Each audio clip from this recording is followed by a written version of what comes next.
Hi, welcome at this Stibbe tax webinar.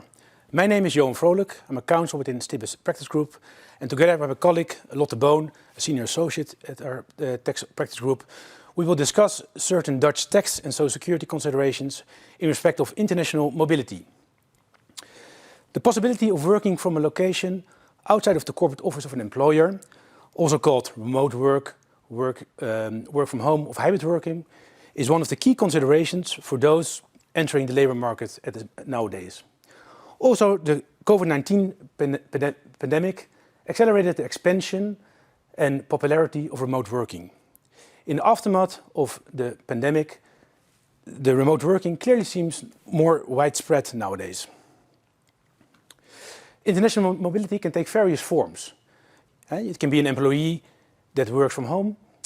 It can be an employee that works from an address in another address in its country of residence. It can be an employee that works at the address outside of the country of residence. It can be an employee that works from a foreign office. It can also be a frontier worker. For instance, someone living in Belgium, working in the Netherlands, and vice versa. However, the increased possibility for employees to work in another country raises tax and social security issues, both for employers and employees. Thank you. As this overview demonstrates, there are many points of attention to consider, especially if you take into account that this overview is not exhaustive. The points of attention in relation to international mobility can roughly be divided into three categories. First, you have the impact for the employer, the permanent establishment risks, the potential risk for higher tax costs, and an increase of tax disputes would fall within this category. And of course, you also have the risk of creating a permanent establishment, which falls in this category. Second, you have the risks for the employee itself. That would be, for instance, the risk of double taxation. And additionally, you have more practical points of attention, for instance, arranging work visas or keeping a detailed travel calendar. As mentioned, in this webinar, we will discuss some of these points of attention in more detail. And to start, Johan will give some further background in relation to the risks of double taxations and the rules that are relevant in this respect. Yeah, as Lotte mentioned, from a tax perspective, it's important to realize that cross-border employees may be taxed in multiple countries, such as the country of residence, or a country or countries where the employee performs his work. In order to avoid double taxation, countries enter into double tax treaties, often based on the OECD Model Convention, which suggests allocations of taxing rights between states of residence and the source state. With respect to international mobility, the two main allocation rules are income from dependent personal services and director's fees. As a principle, employment income is taxable where the work is performed. But the country in which the employee is resident may exclusively tax employment income provided three cumulative conditions are met. One is that the employee is not present more than 183 days in the country where the work is performed. And depending on a tax treaty, that can be tested in a 12-month period, can be in a calendar year or tax year. Secondly, the remuneration should not be paid by an employer which is resident in the country where the work is performed. And thirdly, the employer should not have a PE in the country where the work is performed, which bears the remuneration. So, in other words, if at least one of these three conditions is not met, then the employment income may also be taxed in the country where the work is performed. For instance, if an employee works more than 183 days in the country where he performs the work. In that case, the state of residence should give an exemption or a relief for taxation, either by applying the exemption method or by giving a tax credit. The Dutch government is in favor of including a work from home arrangement for cross-border workers in their tax treaties. This could, for instance, be a threshold arrangement whereby an employer can work from home up to a certain number of days without shifting the right to levy tax to the resident state. The Netherlands are currently discussing such an arrangement with Belgium and Belgium and Germany. but these negotiations are taking quite some time. Regarding directors' fees, the main rule is that fees received in the capacity of a director are taxed in the state where the company is resident. However, the Netherlands concluded a number of treaties which have a different provision than is the OECD Model Convention standard. For instance, in the Dutch-UK tax treaty, the state of residence of a company only has the taxing rights to the extent that the income is attributable to services rendered in that state. Whereas in the Dutch-US tax treaty, the state of residence of the company has the taxing right except for income that's attributable to services rendered by the director in his state of residence. And in the Dutch-Swiss tax treaty, if there's a Dutch company which pays a salary to a Swiss resident director, then both the Netherlands and Switzerland may each tax for 50%. And in the recently concluded, but not yet entered into force, Dutch-Belgian tax treaty, there will be a split of a remuneration, wherever the part that is received in the capacity of director may be taxed there where the company is resident, whereas the remuneration received in the capacity as employee is taxed where the services are actually performed. Maybe a couple of simple examples to see how these rules work out. Let's take an example where there's a Dutch or a Belgian resident individual who works for a Dutch employer and is present in Belgium for 150 days, in the Netherlands for 150 days, and 65 days in a third country. Then based under the Dutch-Belgian tax treaty, the Netherlands may tax the income that relates to the work performed in the Netherlands. The third state, in principle, is not allowed to levy tax, except if there's a presence in the third state which constitutes a permanent establishment, on which Lotte will elaborate later on. And Belgium should again give a relief for the tax, provide relief for tax in the Netherlands. Now in the situation, the same individual now works only 20 days in Belgium instead of the 150 days, and now works 195 days in the third state instead of the 65 days, then you will see that the third state has the right to levy tax under the tax treaty between the third state and Belgium, because it's, the employee is now present for more than 183 days in the third state. And the Netherlands may also levy tax on the income relates to the work days in the Netherlands, and then Belgium should give relief. In a situation where there's no work performed in the Netherlands and 125 days presence in Belgium, and there are now two third states, each where the employee works for 120 days, then the principle that those third states are not allowed to levy tax unless, again, the employer has a permanent establishment in that country. If not, there's exclusive taxation in Belgium. Within the scope of permanent establishment, there are two different types that can be distinguished. First, you have the physical permanent establishment, and second, you have the permanent representative or agency permanent establishment. With regard to the physical permanent establishment, the main characteristics of a physical PE are that there is a fixed place of business through which the business of the company is carried out, either in whole or in part. This includes, for instance, the places of management or an office or a branch, but it excludes purely preparatory activities. The Home Office is specifically addressed in the commentary to Article 5 of the OECD Model Convention. And in the commentary it is stated that a Home Office can constitute a permanent establishment. While it needs to be assessed on a case-by-case basis whether this is actually the case, there are some elements that need to be present in any case. What, for instance, needs to be present is that the Home Office is used on a continuous basis. This will not often be the case. In most cases, a Home Office is only used on an incidental basis.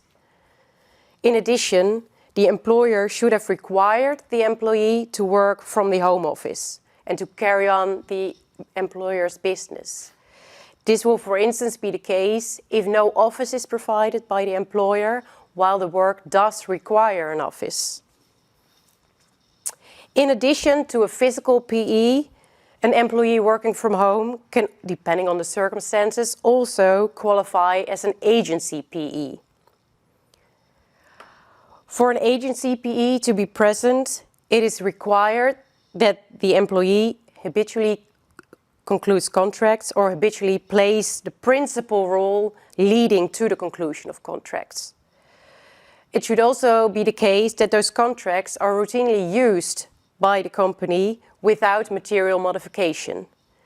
And finally, those contracts should, in short, be concluded in the name of the enterprise. It will again have to be assessed on a case-by-case basis whether these elements are present. And what is perhaps also relevant to note in this respect, that it is not required that the relevant person has formal authority to conclude such contracts. It is really looked at what the material reality is. And in addition, if a physical PE is present, which I discussed before, there is no necessity to demonstrate that the relevant person in charge thereof would fall within the scope of an agency PE. To conclude the text-related points of attention, we also wanted to flag a recent Dutch development regarding the so-called 30% ruling. The 30% ruling is a specific facility under Dutch law for foreign employees with specific knowledge, which allows qualifying employees to receive a tax-free allowance of 30% of such employee's salary, with a maximum of 5 years. Already in 2022, it was agreed that as per January 1st, 2024, the maximum base for the 30% ruling will be kept. With this cap, the maximum allowance under the 30% ruling will be a little under 70,000 euros. More recently, it has been proposed to further limit the 30% ruling by limiting from a 30% ruling for the first 20 months, then down to a 20% ruling for the next 20 months, and finally a 10% ruling for the last 20 months. What will remain the case is that instead of applying this 30% ruling or 20 or 10% ruling, that an employer can reimburse the actual extraterritorial costs of an employee.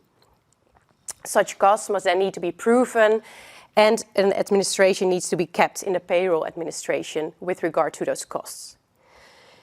The choice to either apply the 30% ruling or reimburse the actual costs needs to be made per calendar year, so you cannot switch within the year from one system to another. And then moving on from taxation to social security. In cross-border EU situations, the basic regulation 883/2004 and the implementing regulation 987/2009 prescribe mandatory conflict rules to determine which social security legislation applies. The Netherlands also concluded several social security agreements, for instance with China, Israel, Japan and the United States. Furthermore, following Brexit, the EU-UK Trade and Cooperation Agreement includes a protocol on social security coordination for UK residents working in the EU and vice versa, which contains conflict rules that largely are similar to those included in the EU regulations. So the EU regulations provide that persons are subject to the legislation of only one member state at a time. Which legislation applies, and therefore in which state you have to pay your social security contributions, depends on the binding conflict rules included in those regulations. The main rule is that the person who performs employment in a member state is socially secured or falls within the scope of the social security legislation in that state. However, there are certain specific rules, for instance for posting of workers and for employees that work in more than 2 member states. So if an employee works in 2 or more member states and works also at least 25% of his time in his member state of residence, then based on these conflict rules, it is the legislation of the member state of residence that applies. However, if an employee would work less than 25 days in his member state of residence, then it will depend on the situation whether or not it is the member state of the employer that applies or the member state of residence. In addition, the member states may also agree on certain exceptions by mutual agreement in the interest of certain groups of persons. It is generally advisable to obtain a so-called A1 declaration or certificate of coverage, which confirms the social security legislation that applies to an employee. This is relevant because an A1 declaration is in principle binding to other member states, as long as the is not withdrawn or declared to be invalid by the issuing member state. It may be helpful to avoid discussions with other member states that may argue that you fall within the scope of their legislation. And also, bear in mind that in some countries in the EU, you're not allowed to work unless you have a valid A1 declaration. And a lack of such a declaration may, upon an inspection by the Labour Inspectorate, may result in the levying of fines. To accommodate the cross-border teleworkers and their employers within the EU, effective as of 1 July of this year, a framework agreement has been agreed upon. Under that framework agreement, cross-border employees can work up to 50% in their home, from their home without becoming subject to legislation of their country of residence. This is subject to certain conditions, so it should be both member states should have signed the framework agreement. Currently, mentioned on the slide are the countries who currently have signed this agreement. The working time should be less than 50% of the total working time. The employee should habitually work in the member state where the employer is resident, and it should concern telework, so being work that is location independent and maintains a digital connection to the employer. So it doesn't apply to, let's say, manual work. And it's also obliged that the employer and the employee, they should request for a so-called A1 declaration or an Article 16 agreement in the member state where the employer is resident. It is possible to request for such a declaration before July 1st, 2024, with retroactive effect until July 1st this year. After July 1st, 2024, it will be a maximum retroactive effect of 3 months. Please note, if you do not request such a A1 declaration, you will fall within the scope of the main rule, which means that if a teleworker works at least 40% or works 40% of his time from his home office, he falls within the scope of the Social Security legislation of his member state of residence. Maybe a couple of simple examples just to see how these rules turn out. So let's assume we have an EU resident individual employed by an employer in the Netherlands, and he works 20% of his time in his state of residence. In that case, he will be subject to the legislation of the employer state because he works less than 25% in his member state of residence. If the same individual would now work for 40% in his state of residence and only 60% in the Netherlands, then it will be subject to this state of residence Social Security legislation, that being because he works more than 25%. Yeah, that's important relevant for the employer to know, because that means that the employer may have to register in the state of residence, may have certain administrative obligations in the member state of residence, and also may be confronted with a higher employer and employee contributions that are payable in the Netherlands, because in the Netherlands they're kept on a certain amount. Now, for this situation, and assuming this is telework, then it's possible to request for a so-called Article 16 agreement, which means that the employee remains subject to the legislation of the employer state.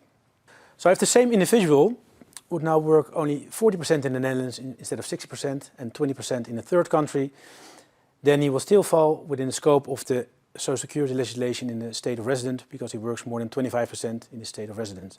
In this situation, the Article 16 agreement will not apply because that doesn't apply in situations where you work in multiple jurisdictions.